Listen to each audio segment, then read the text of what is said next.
Ever wonder why some people attract money easily while you're stuck, stressing over bills no matter how hard you work? Well, what if I told you there's a spot in your home that's responsible for attracting and consolidating wealth? You just don't know where is it or how to use it properly. In Feng Shui, we call this your wealth sector. You might have heard it called a wealth spot or a wealth corner, but it's basically an area of your home that governs your money flow. After doing countless Feng Shui audits over the years, the wealth sector is one of the top questions people always ask me. So in today's video, I'll be showing you how to locate your wealth sector, what are some guidelines for that sector, and what should you place there to activate it.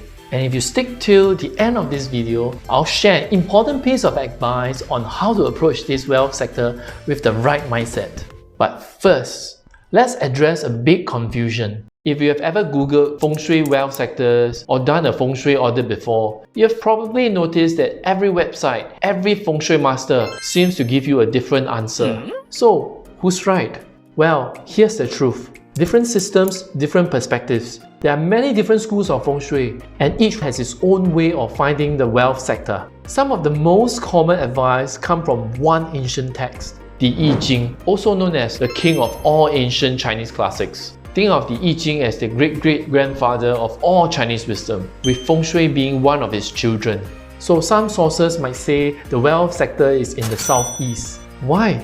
Because in the I Ching, the southeast is linked to a trigram known as Xin that mentions 3 times profit. So because the king of classics says so, people assume, that must be the wealth sector.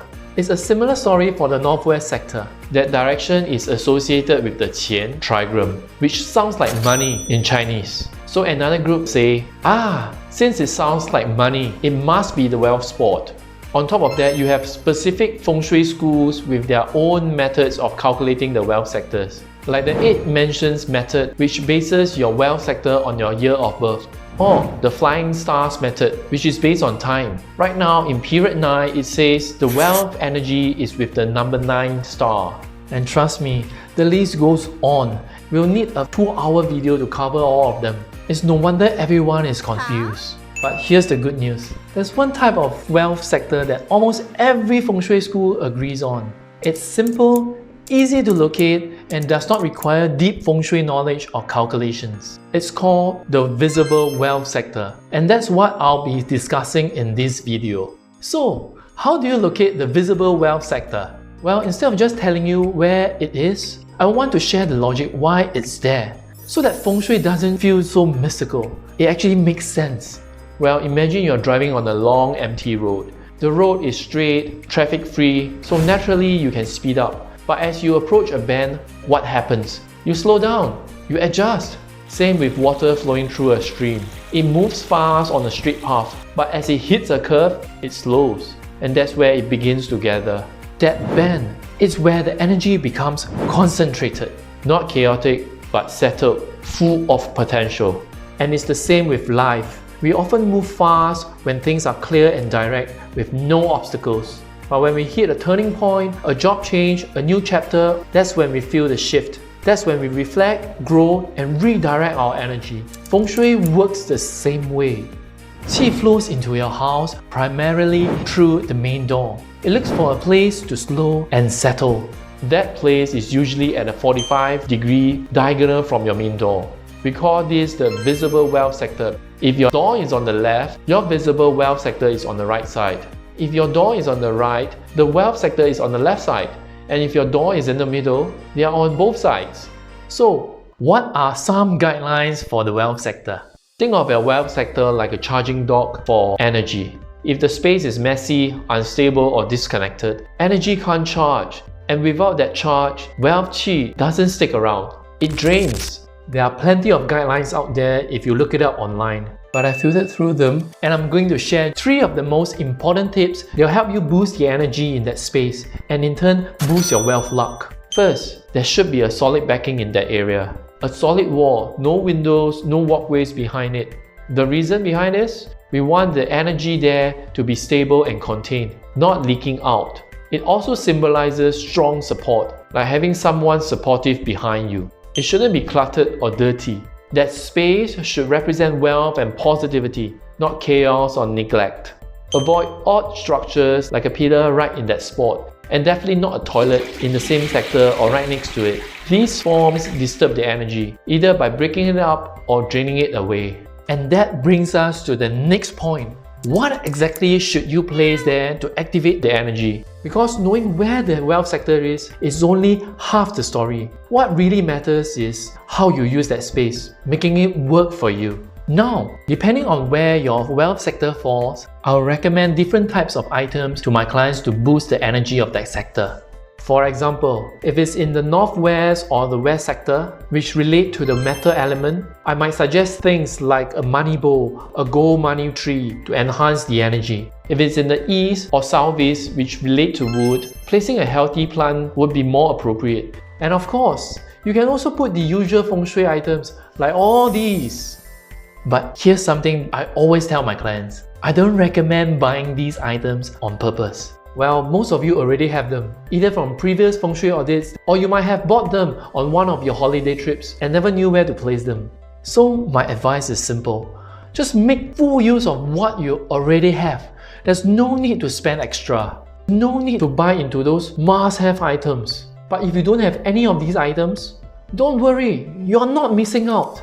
Because the most powerful thing that you can place in your wealth sector is actually free, and you already have it. The best thing you can place in your wealth sector is yourself.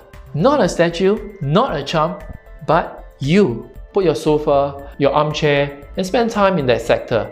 Sit in that space where the energy gathers. Let yourself absorb that chi, rather than let the fortune cat have it. If you are into manifesting wealth or meditating, this is the perfect place to do it. If you need to take a call with a key client, if you're brainstorming for ideas for a new project, or if you just feel stuck and need some clarity in life, try spending time in that spot. You might be surprised how new ideas will flow. You don't need to fill that space with objects. Only add decor if the space doesn't allow you to be there physically. Let your presence be the activator. So if you're still here with me, it shows you are someone who is serious about improving your wealth. And you probably understand this too. Yes, hard work is important, but sometimes it's not enough. Even when we give our best, there are unseen forces at play, things that we can't fully explain. That's where feng shui comes in. And this brings me to the most important mindset shift you need to make. Honestly, this is where most people get it wrong. Let me share a quick feng shui audit story to help you understand this better. A while back, I did an audit for a friend. Let's just call him Kenny. Kenny was the classic, super-driven businessman. He was laser focused on building his business empire. And you could see in the way he talked, the way he moved, and how he lit up whenever we spoke about his business. But when the conversation shifted to other parts of his life, he'll tell me how things at home were falling apart. His marriage was in trouble as he spent all his time at work, neglected his wife, and barely played a part in his child's growing up. His health wasn't doing well either. He slept just a few hours a day. He didn't exercise, he drank a lot, all under the name of networking. And by 40, he was extremely overweight, diabetic, and constantly stressed. Then came the breaking point. He was facing divorce, serious health issues, and the business he had sacrificed everything for was having problems as well. That's when he called me in to audit his house. When I arrived at his home, I was shocked. The entrance was cluttered beyond belief. The moment I stepped in, the air felt heavy. It smelled stale, and honestly, the space looked like a war zone. But then, something strange caught my eye. Exactly 45 degrees from the main door was this giant amethyst decor. That item could easily cost 5 figures or more, and it was lit with a spotlight like it belonged in a gallery. And here's the strangest part. It was the only clean, tidy, and cared-for spot in the entire house. This is exactly what people get wrong about feng shui. Well, too many people focus all their energy on that one spot, while the rest of their home or even in their life is completely out of balance. Because in feng shui, we never look at just one sector. We look at the entire space as a holistic system. Everything affects everything else. Even the external environment, the layout, the design of the house, they all matter. So no matter how shiny or expensive your wealth item is, If the rest of the home is chaotic, the energy won't flow. You can't expect real result by scoring full marks in one area while letting the rest fall apart. And the same truth applies to life. In Kenny's case, he chased wealth so hard, he neglected everything else. His marriage, his kids, his health, and in the end, even the business he loved began to suffer. He didn't fail because he lacked the drive.